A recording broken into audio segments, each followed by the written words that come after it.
What do you think would happen if a girl wanted to go out with a boy one night? And so she prepares herself by getting as ugly as she could possibly be, quits taking baths, and when she gets good and stinky, goes to the boy and says, "Hey, would you like a hot date tonight?"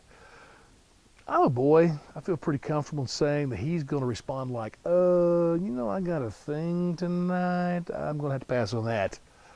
It's just not appealing. And you know what? That's the way Democrats are right now. And I don't get it because you know what? I want Democrats to be strong. There needs to be two parties. I wish even more because that provides balance and we need to debate these issues. But they are becoming so ugly, it's incredible. I thought Trump was the ugliest it could get. Oh no. Democrats are surpassing that since his election. You got John Lewis, a great man, doing a very ungreat thing in calling the presidency illegitimate because of Russia. Maybe because of the popular vote, but Russia, there is no evidence for that at all. You know, he made a comment about he would not take Trump to Selma, Alabama, and I want to say to John, dude, you need to go to Alabama. In case you didn't see the election results, he won it by a landslide.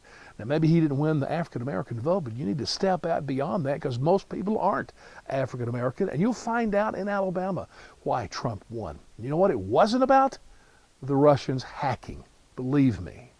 And then he says he's not going to the inauguration, and a lot of other Democrats have come out proudly, we're not going to be there. Do you think that appeals to Americans? Because let me tell you something. Even if it was a Democrat elected president, I would be honored to be invited to the inaugural and have a seat, and be there for that great just parade of the majesty of our country, the historic reference of that whole thing. It'd be incredible. I'd love to go. And you know what? I don't want to go because I love Trump. I'd want to go because I love our country. And we interpret that as you don't. And then you got, oh man, these confirmation hearings. Have you seen these people screaming in the back of the room, protesting and trying to disrupt the hearings? Come on, people. I mean, do you really think we look at that and go, hey, that's a really good looking chick there. That's a cool thing to do. They're calling people names, and their Tillerson is a respectable guy. I mean, whose mother said that was a good idea? And that's going to win you friends, It's just not. And then the celebrities. Oh my goodness. The celebrities go out there and they say if Trump gets elected, they're going to leave the country. Now that's ugly enough because it angers me because I'm thinking that's the level of your commitment to our nation after you've been given so much. Come on, that's just not cool. And even worse, uglier, you don't leave when he gets elected. Now we got to put up with you even more. Well, I could go on, and the ugliness is terrible. And here's the bad thing about that. Democrats actually have a beautiful message in many ways. I'll give you an example. I'm a Christian, so I read the Bible, and I was reading something that sort of convicted me a couple of days ago. Jesus in Luke chapter 6 made the comment, he said, if a beggar comes to you and asks for money, give it to him. Oh, that's all it was said. No interpretation. I mean, there's nowhere you can go with that. Where I want to go with it as a conservative is say, oh, wait a minute, come on, dude, pick yourself up, buy your own bootstraps, get a work ethic. And why should I give you my hard-earned money when you know the stories?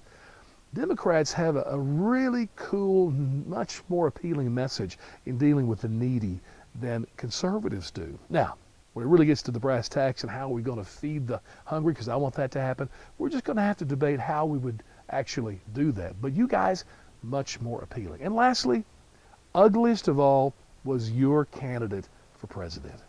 I mean, I don't know how long you want to continue about this, but she was horrible. And I've gone on and on about what was bad about her, but part of it wasn't even her fault. In case you didn't get the memo, the mood of the country was anti-Washington, D.C., anti-establishment.